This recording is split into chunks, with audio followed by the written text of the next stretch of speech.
So there's a myth, healthy food cannot be tasty. There's so many healthy foods that are incredibly tasty. Everything boils down to how much of something you're doing. Okay. So if you make a good salad and you have a bad dressing, it'll make it not tasty.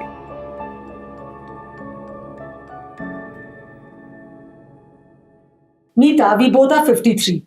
How can I have fun with food at this age?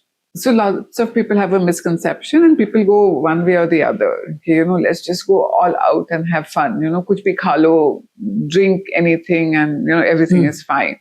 And then there's the other end where people are like, bas healthy khana hai and sirf salad khayenge or, everything we will measure and weigh and eat. Correct. Which is too extreme. You need to find a common ground where you're eating healthy, in form of having enough fiber in your meal, enough protein in your meal, and enough carbs in your meal. Finding that balance is very important. And once you find that balance of fiber, protein, and carbs, and then add some exercise in it, then you can indulge, right? You can have a dessert once in a while, you can have a couple of drinks once in a while, but it's all about setting and understanding what your body needs. Okay. Because my body could need something completely different from yours. And I always say this, listen to your body. And what do you mean by that, listen to your body? So I think your body has an understanding of what it needs. And if you, let your mind quieten down a little, your body will tell you what it wants. And you'll have a urge to eat something. Some days you want to eat, say, an omelette. That's your body telling you, okay, protein chahiye. But I think we've reached a point where we don't listen to your body. We've reached the point where body is, haan, theek hai, I will do what I want to do, what my brain tells me to do. But you need to quieten down, give yourself time to listen to yourself, and the body tells you what is needed. You then eat accordingly. So I remember after an evening of heavy drinking, my body demands carbs in the morning. Next day. Yeah. So is it that it's going to soak up the acid? I don't know what it is. And maybe. So I'm not a big drinker. Yeah. Okay. I wouldn't be able to answer. I do drink once in a while, but I'm not a big drinker. But my policy about drinking always is, if I have one drink, I have a large glass of water. Okay. So, and before I start drinking, I'll eat something and go. Yeah. And before I start drinking, I eat lots of carbs.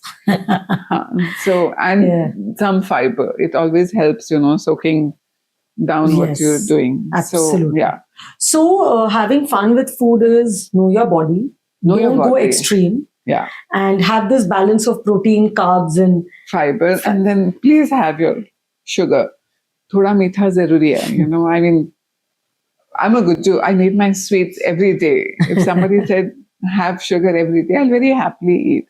But it also boils down to, if you see how Europeans eat, not Americans, but how Europeans eat, they almost have a little something sweet with every meal. Yeah. Okay. And they're fine because they have a certain sense of balance in what they're eating. Okay. Very often. And they eat aram se. This thing we have, ki 15 minute mein khana kha ke bhagna hai, that needs to stop. You need to just sit, find that half an hour, 45 minutes to eat your meal at leisure. And then your body also tells you when to stop.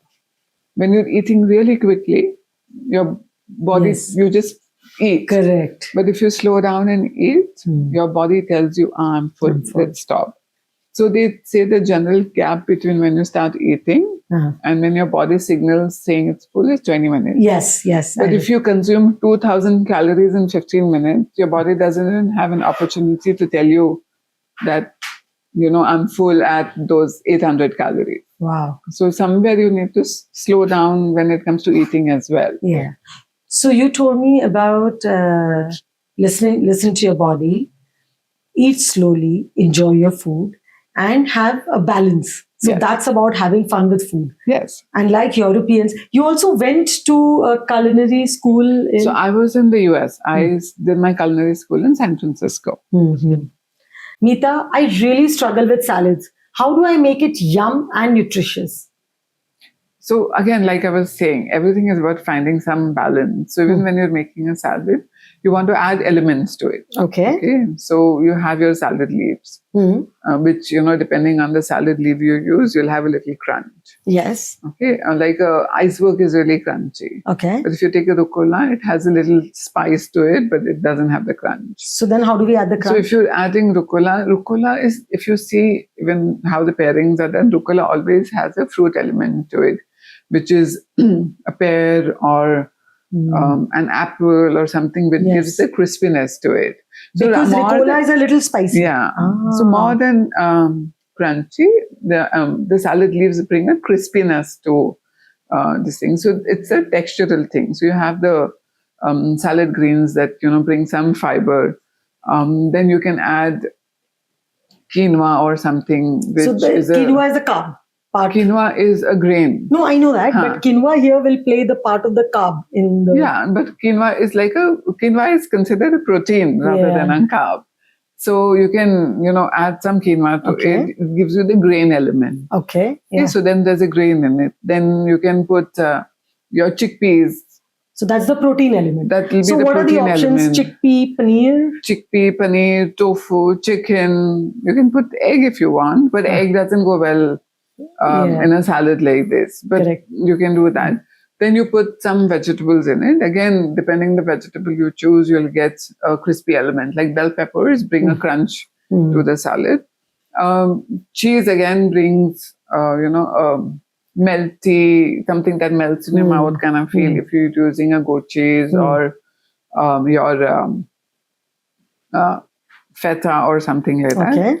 And then you can add almonds or something to bring the crunch to it. Yes. So all this is what will come, these are the elements you put in it. And then the binding element for all this always is a good dressing. So the moment if the dressing fails, then no matter how lovely, fresh, doesn't matter. The ingredients are, the salad will fail. Okay, so how do I make the dressing not fail? In a salad dressing, you have proportions. So if you're taking, say, 2 tablespoons of lemon juice, then you can take anywhere between 3 and 5 tablespoons of oil. Okay. It can be a oil that doesn't have any taste, like a very neutral oil, or you can use olive oil if you want to, go. But olive oil has a flavor. And so which is a good oil to use in salads? Just any neutral oil you can use. Grapeseed oil or, apna normal refined oil you can use. Olive oil you can use. Okay. You can pick and choose whatever depending on your this thing. But people tend to use neutral oils because then the flavors of the other elements come through better. But you can also use an olive oil because then you get the goodness that olive oil brings to the table. So normally when you're making a salad, it is, say, if you take 1 cup or 2 tablespoons of your acid, whatever saring, acid. I mean, normally in food terms, it'll be acid component. So which is like lemon juice or vinegar? Lemon juice, vinegar, balsamic, all. So these are all acids. Yeah, so you take these 2 are your acids. Yeah. So if you're taking 2 tablespoons of an acid, you can very happily take anywhere between 3 and 4 tablespoons of oil. And then you whisk it, put your salt, pepper in it, a touch of mustard because it helps emulsifying the dressing better. Otherwise, what happens is it splits. Okay. So a little mustard. So powdered mustard. Powdered mustard acts as an emulsifying agent, and then you can put some herbs and all that in it, and then dress it up. But again, it depends on how sour you want something. You can also put a dash of honey in it to sweeten it a tad bit. Because my personal opinion is Indians are not very fond of a slightly sour salad dressing. They prefer their salad dressing to be slightly on the sweeter side. So then a tad bit of honey with some herbs, and I think you'll have a good dressing. And the dressing, you combine it and eat it immediately. Once you dress a salad, don't sit on it, wait on it. I've dressed it now, I'll wait for a couple of hours and eat it. Then lots of the crispy, crunchy elements will soften and then it'll become a very limp, boring salad. So tell me, Meetha, can we create the elements, I mean, chop and ready them, put them in the fridge or the freezer? Fridge. Fridge, and then put the dressing separate, and then just before serving we toss everything. That you can do, and then you top it with your cheese and your almonds, the crispy elements. Those can come later. Do you prefer to toss it with the fingers or with spoon? So you get your salad tongs and all that, but I mean, you can toss it with your hands as well, as long as your hands are clean, or you can use gloves to wash your this thing. But it's a bad idea to, cut something, your hands are dirty, and then you're dressing it, then it's a problem. So it is a myth, because, there's so many healthy foods that are incredibly tasty. Tell me. Your basic dal, a dal can be healthy. And if made well, it's tasty. Okay, you have your curry chawal and it's tasty, and it's not necessarily bad. Everything boils down to how much of something you're doing. Okay. So if you make a good salad and you have a bad dressing, it'll make it not tasty. Correct. And very often, I've eaten salad dressings where the dressing has split, and all you're tasting is the oil in salad patta, which makes it very like, no, this is not nice. Correct. And we've gone through years of eating salads that don't taste nice, or eating meals that are, not nice. And then you're like, healthy food had to, the taste will be very bad. Okay, omelets that are made so badly that, you'll be like, kya hi kha rahe ho? Might as well. Not eat, ghar pe hi kha lo. So what do we do? This is a myth, especially about food that you get outside. Okay, because if you go to a restaurant, the myth also arises from कि अरे restaurant में जाना है तो indulge करना है. So you're going for all these indulgence. You will not even look at options that are not, so you go for all that. And so a restaurant that does great food that is tasty and healthy is now a reality, and lots of restaurants have those kind of meals. It's just a question of you figuring out and asking questions. What goes in this, how, and you can go to an Indian restaurant, have your butter chicken, and still make it healthy. So it's a question of you understanding food and so what, asking the right is questions. it like? What do I understand? What do I say? For example, how do I make dal tasty? Dal is such a basic thing to make. Just put your, you can put peanuts in your dal. That'll make it healthier. Okay, peanuts is a good source of protein. You can put peanuts in your dal and make it healthy. You can put, look at a sambar. It has so many vegetables in it.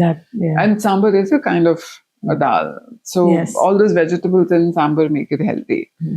We are so used to, your dal makhnis and dal fries. Just may upar se they put the tadka and give you. But you can always tell them, ki upar wala tadka mat dalo. And the dal is still tasty. Okay. So you need to ask the right questions, and then you need to be able to tell them what is it that you want and what is it that you don't want. And it'll still be a tasty, healthy meal that is made outside your home. So as a restaurateur and a chef, what exactly do I go and speak in, tell in a restaurant to make sure the food is not full of fat, or it's not like, what do I tell them? Or so it boils down to two things. Like I said, asking the right question. What? Like what goes in this? Okay. So when you're ordering, say, a dal makhani, the dal is already made, and all the flavor in the dal is there. Uppar se they do this butter ka tadka, so do that. And then they'll put cream and all that. You can always tell them to put less butter, less cream in it, and it will help you balance out the fat portion.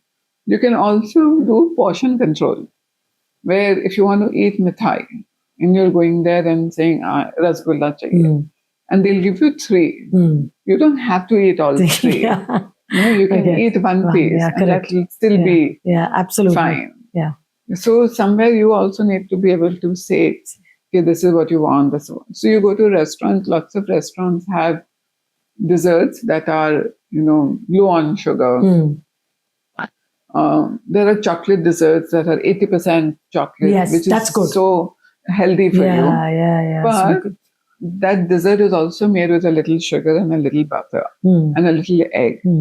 So if they give you a large piece, you don't have to eat the piece. it boils down to also portion control. Correct. So you need to ask the right questions, and you also need to understand that it's about portion control. Got it. If I get a piece of cake, I don't have to finish it. I can share it with you. And somewhere you need to find that understanding within you, that impulse control, however you want to frame it. You need to be able to deal with it yourself. Thank you. My last question to you. So you do salads, smoothies, and sandwiches. Tell my audience about one all-time balanced smoothie.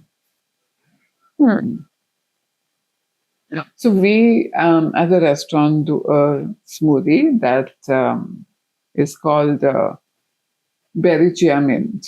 Berry chia mint. Yeah. Okay. So it has your blueberries, it has raspberries, it has strawberries, and with it we give a little, half a banana, and there's yogurt in it. It has absolutely no sugar. So, your berries provide the antioxidants. Your banana gives you a little sweet, your sugar and potassium. Dahi gives you your protein. Milk, dahi, whatever you prefer, gives you your protein. And it's fairly balanced. Okay. So, and then add the dash of mint. If you want. I mean, we put mint in it, but that again, not everybody always has mint at home. But if you have the berries and all that, mint makes it a little refreshing. We also put chia seeds in it. Yes, which will add with the protein. And it also, chia seeds hold moisture. So it's good for, especially in the summer season, chia seeds or sabja. So those are very good for you. Cooling. Cooling and refreshing. Yeah. Actually, India has such so many months of summers that smoothies are a great way to... Also, this chia seed sabja, both of them are very good for you in different ways. We can't put chia seeds in salads, right? You could, but in salads we put pumpkin seeds, flax seed, sunflower seeds. Yes. All those, and lots of sesame seeds. All those work well in a salad. Yeah. Great. But you can also put, so sometimes some people don't want milk or they don't want banana, which gives volume to smoothie. You can use tofu. You can use... you can put tofu. You can... And then how do you... you blend it. No, you get silken tofu. And you blend it. You blend it and... It doesn't spoil the taste of the smoothie? No, not, I'm going to try really. That. Can we do that with the berry smoothie? Yeah, instead of banana, you can put tofu in it. It'll give the volume. And it'll also give more protein. So there's so many ways you can tweak something to suit your purposes and make it work for you. Thank you.